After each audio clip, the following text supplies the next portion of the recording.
Hello friends, welcome to my YouTube channel.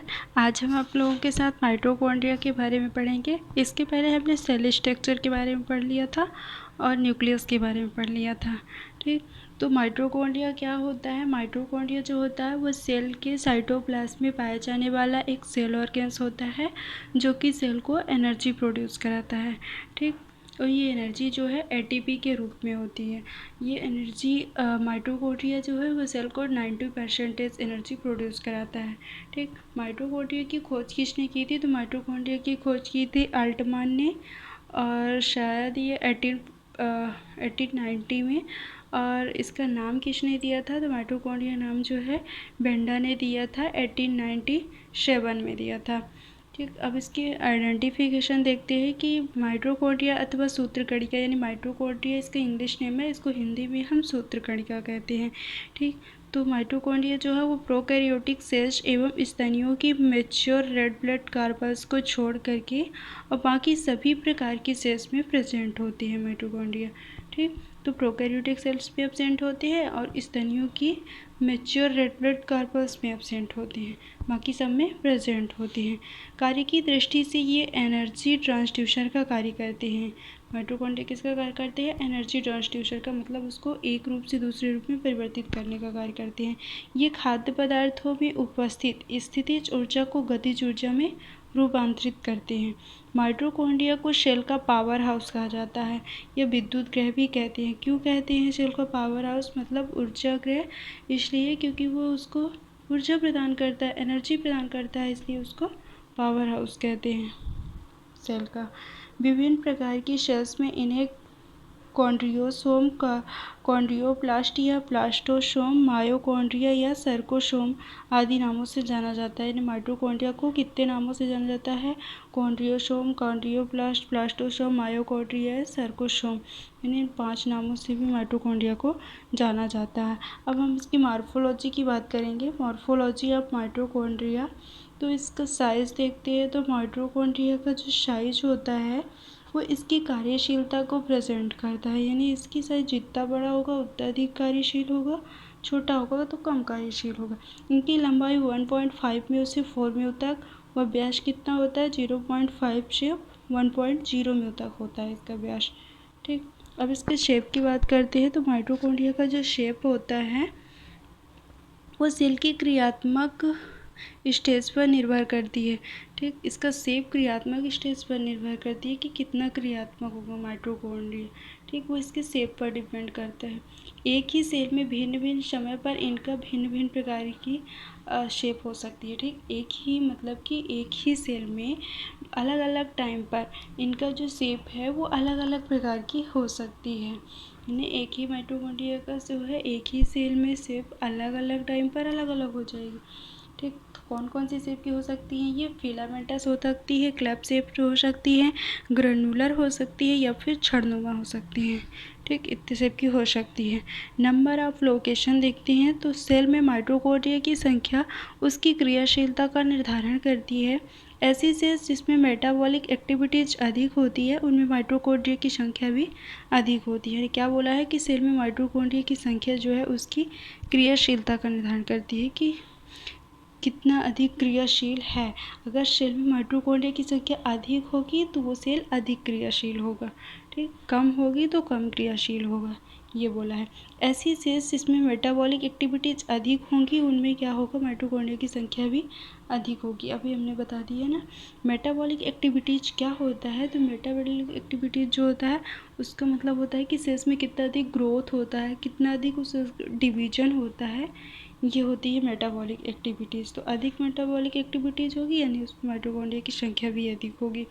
Animal cells की अपेक्षा plant cells में mitochondria की संख्या कम होती है, यानी एनिमल सेल्स की अपेक्षा प्लांट सेल्स में माइटोकॉन्ड्रिया की संख्या कम होती है। क्यों कम होती है? क्योंकि प्लांट सेल में क्लोरोप्लास्ट भी एटीपी का सिंथेसिस करते हैं जबकि एनिमल सेल में एब्सेंट होते हैं।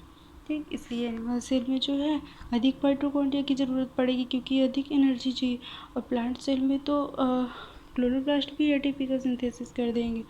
ठीक, तो अब बात करेंगे कि एक नॉर्मल सेल में इनकी संख्या कितनी होती है, तो 200 से 300 के मध्य होती है। परंतु कुछ एल्गी की प्रत्येक सेल्स में केवल एक ही माइटोकॉन्ड्रिया पाया जाता है। तो एक बात ध्यान में रखिएगा कि जब एक माइटोकॉन्ड्रिया होगा तो उसको हम क्या बोलेंगे, माइटोकॉन्ड्रियन, और जब एक से अधिक माइटोकॉन्ड्रिया होंगे तो उसको माइटोकॉन्ड्रिया बोलेंगे। ठीक, तो जिसमें एक माइटोकॉन्ड्रिया होता है वो कौन सी एल्गी है, एग्जाम्पल के तौर पे माइक्रोस्टेरियास है। ठीक, मैंने क्या बोला था यहाँ पे कि एक नॉर्मल सेल में इनकी संख्या 200 से 300 के मध्य होती है, परंतु कुछ एल्गी ऐसी होती है जिनमें केवल एक ही माइटोकॉन्ड्रिया पाया जाता है, उसका एग्जाम्पल था माइक्रोस्टेरियास। ठीक, अब इसका लोकेशन देख लेते हैं कि माइटोकॉन्ड्रिया होता कहाँ है।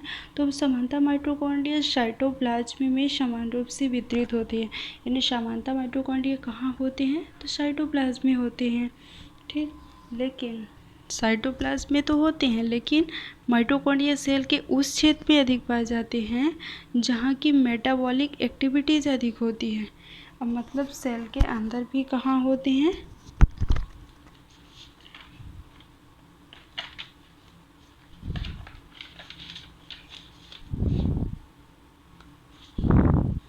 सेल के अंदर उस क्षेत्र में होते हैं जहाँ मेटाबॉलिक एक्टिविटीज अधिक होती है, क्योंकि वहाँ ज़्यादा एनर्जी की ज़रूरत है, मेटाबॉलिक एक्टिविटीज़ हो रही है, अधिक ग्रोथ हो रही है, वहाँ अधिक डिवीजन हो रहा है, इसलिए वहाँ माइटोकॉन्ड्रिया की संख्या भी अधिक होगी।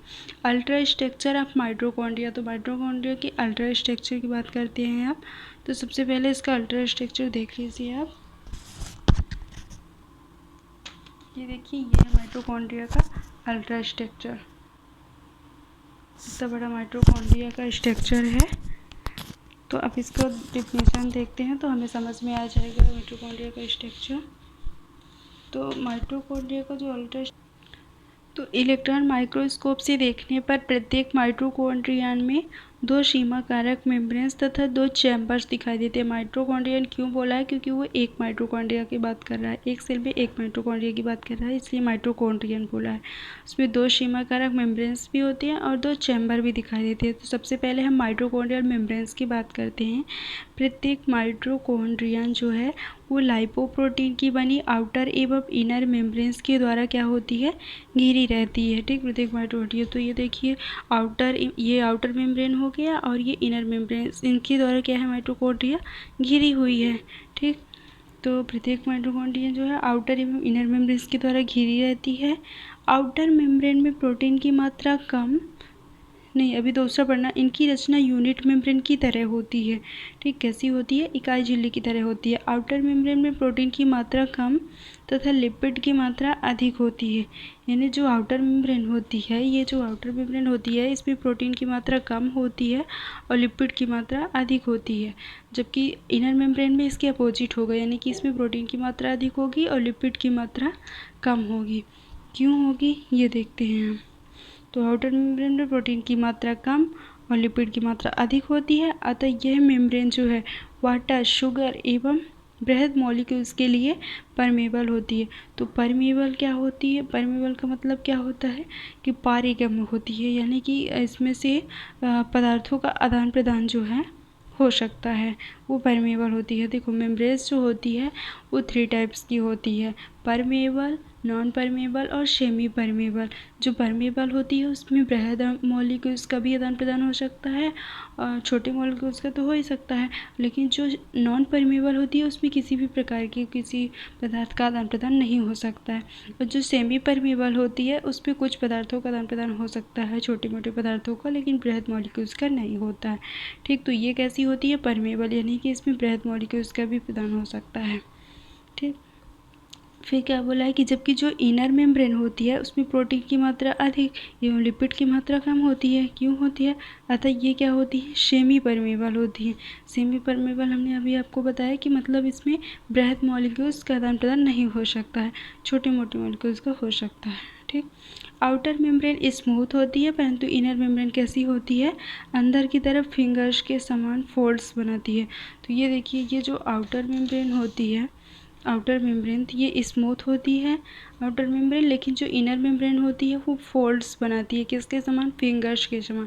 ये फिंगर्स के समान बना है ना फोल्ड्स, तो फिंगर्स के समान फोल्ड्स बनाती है इनर मेम्ब्रेन। ठीक, आउटर मेम्ब्रेन स्मूथ होती है। आगे पढ़ते हैं कि एनिमल्स में ये जो फोल्ड्स बनता है ना, फोल्ड्स में एनिमल्स में दूसरा नाम दिया गया है और प्लांट्स में दूसरा। तो एनिमल्स में इन फोल्ड्स को क्या कहा जाता है? क्रिस्टी कहते हैं, जबकि प्लांट्स में ये फोल्ड्स नली के शेप के होते हैं, अतः इन्हें हम क्या कहते हैं? ट्यूबुली या माइक्रोविलाई कहते हैं। ठीक, तो अलग अलग नाम हो गए ना। ये क्रिस्टी जो होते हैं वो ब्रांच्ड या अनब्रांच्ड हो सकती हैं। कैसे हो सकती हैं क्रिस्टी? ब्रांच्ड यानी शाखित, अनब्रांच्ड यानी अशाखित हो सकते हैं। क्रिस्टी की संख्या एवं लंबाई माइटोकॉन्ड्रियन के साइज एवं सेल की मेटाबॉलिक एक्टिविटीज़ पर डिपेंड करती है। देखो, मेटाबॉलिक एक्टिविटीज़ का नाम फिर से आ गया, यानी क्रिस्टी की संख्या एवं लंबाई भी किस पर डिपेंड करेगी? मेटाबॉलिक एक्टिविटीज़ पर डिपेंड करेगी और साइज पर डिपेंड करेगी माइटोकॉन्ड्रिया की। ठीक, जिन सेल्स में रेस्पिरेटरी सिस्टम जो है वो एक्टिव रूप से होता है, उनमें क्रिस्टी लंबी व अधिक संख्या में होती है। ठीक, मतलब क्या बोला है कि जिस सेल्स में श्वसन सक्रिय रूप से होता है उनमें क्रिस्टी लंबी होगी और अधिक संख्या में भी होगी। ठीक, अब हम माइटोकॉन्ड्रियन चैम्बर्स की बात करते हैं। तो माइटोकॉन्ड्रियन चैम्बर्स में अभी हमने माइटोकॉन्ड्रियल मेम्ब्रेन्स की बात की थी, अब चैम्बर्स की बात करेंगे कि इनर मेम्ब्रेन और माइटोकॉन्ड्रिया को 2 चैम्बर्स में डिवाइड करती है। अच्छा, इनर मेम्ब्रेन जो है वो माइटोकॉन्ड्रिया को 2 चैम्बर्स में डिवाइड करती है। ठीक, आउटर एवं इनर मेम्ब्रेन्स के बीच स्थान को आउटर चैम्बर्स कहा जाता है और आउटर चैम्बर्स का दूसरा नाम क्या है? पेरीमाइटोकॉन्ड्रियल स्पेस कहा जाता है। तो किसको बोल जाता है आउटर चैम्बर? आउटर एवं इनर मेम्ब्रेन के बीच स्थान को। तो देखो, ये जो आउटर मेम्ब्रेन है और ये इनर मेम्ब्रेन, इन दोनों के बीच के स्थान को क्या बोलेंगे? Outer chamber. लिखा भी होगा, ये लिखा है देखिए, आउटर चैम्बर, यानी इनर मेम्ब्रेन आउटर मेम्ब्रेन के बीच में क्या है? Outer chamber. और इनर चैम्बर, तो इनर चैम्बर जो होती है वो इनर मेम्ब्रेन के अंदर होती है। ठीक, तो यहाँ लिखा होगा कि सॉरी यहाँ बात कर रहे थे हम, यह लगभग, अभी हम आउटर में चैम्बर की बात कर रहे हैं। आउटर चैम्बर जो होती है लगभग 60 से 80 एंगस्ट्रॉम चौड़ा होता है एवं कम डेंसिटी वाले तरल से भरा रहता है। ठीक, यानी कि जो ये आउटर चैम्बर होती है वो 60 से 80 एंगस्ट्रॉम चौड़ा भी होता है और तरल पदार्थ से क्या होता है? भरा रहता है। ठीक, लेकिन इनर मेम्ब्रेन्स जो होती है, इनर मेम्ब्रेन्स के द्वारा घिरा हुआ मध्य का बड़ा स्थान जो है वो इनर चैम्बर कहलाता है। इनर चैम्बर कौन कहलाता है? जो इनर मेम्ब्रेन्स के द्वारा घिरा होता है। देखो, ये इनर चैम्बर, ये इनर मेम्ब्रेन्स के द्वारा घिरा हुआ जो बड़ा स्थान है ना, ये इनर चैम्बर कहलाता है। ठीक, अब ये इनर चैम्बर में क्या भरा होता है? तो देखो, इसमें प्रोटीन युक्त समांग यानी होमोजीनस जलीय पदार्थ भरा होता है। इस पदार्थ को माइटोकॉन्ड्रियल मैट्रिक्स कहते हैं, जिसमें कि प्रोटीन सिंथेसिस, फैट सिंथेसिस एवं क्रेब्स साइकिल के एंजाइम पाए जाते हैं। यानी कि जो इनर चैम्बर है उसमें प्रोटीन युक्त समांग होमोजीनस जलीय पदार्थ भरा होता है और इस पदार्थ को हम माइटोकॉन्ड्रियल मैट्रिक्स कहते हैं। जैसे उसमें भी था, उसका भी दूसरा नाम था, वैसे ही इसमें दूसरा नाम है, माइटोकॉन्ड्रियल मैट्रिक्स कहते हैं इसमें। इसका काम क्या है? प्रोटीन सिंथेसिस, फैट सिंथेसिस एवं क्रेब्स साइकिल के एंजाइम इसमें पाए जाते हैं। ठीक, फिर क्या है कि सेल के लगभग 70% एंजाइम माइटोकॉन्ड्रिया में पाए जाते हैं। ठीक, कितने परसेंटेज? 70% एंजाइम जो है कोशिका के वो माइटोकॉन्ड्रिया में पाए जाते हैं। अब हम बात करते हैं फंक्शन ऑफ माइटोकॉन्ड्रिया की। तो माइटोकॉन्ड्रिया का फंक्शन क्या है? फर्स्ट है कि माइटोकॉन्ड्रिया को सेल का पावर हाउस कहा जाता है, क्योंकि यहाँ पर खाद्य का ऑक्सीकरण होता है, जिसके फलस्वरूप एटीपी उत्पन्न होती है। तो ये हमने बता दिया आपको कि एटीपी कैसे बनती है।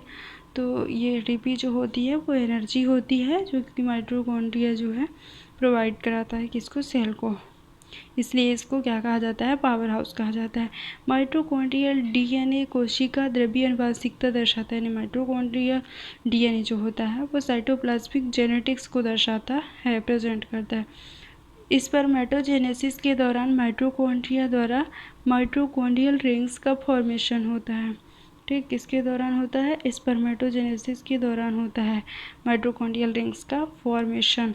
माइटोकॉन्ड्रिया कुछ एमिनो एसिड के जैव सिंथेसिस, जैव संश्लेषण के स्थान हैं। माइटोकॉन्ड्रिया जो है वो मायोग्लोबिन एवं हीमोग्लोबिन की हीम के सिंथेसिस का स्थान है।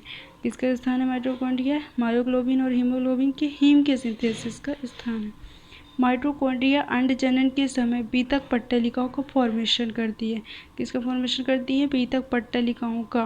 माइटोकॉन्ड्रिया जो है वो अंड जनन के समय बीतक पट्टलिकाओं का फॉर्मेशन करती है। ये हो गया क्या? माइटोकॉन्ड्रिया का फंक्शन हो गया। तो यहाँ से हमारा माइटोकॉन्ड्रिया जो है समाप्त होता है। माइटोकॉन्ड्रिया की जितनी भी जानकारी हमारे पास थी वो हमने आपसे शेयर कर दी। आई होप कि आपको ये वीडियो अच्छा लगा होगा। माइटोकॉन्ड्रिया हमारा समझ में आया होगा, माइटोकॉन्ड्रिया का स्ट्रक्चर समझ में आया होगा। कैसा लगा हमारा वीडियो कमेंट बॉक्स में लिख करके ज़रूर बताइएगा, और अगर अच्छा लगे तो इसे लाइक सब्सक्राइब करना ना भूलिएगा दोस्तों। Thank you.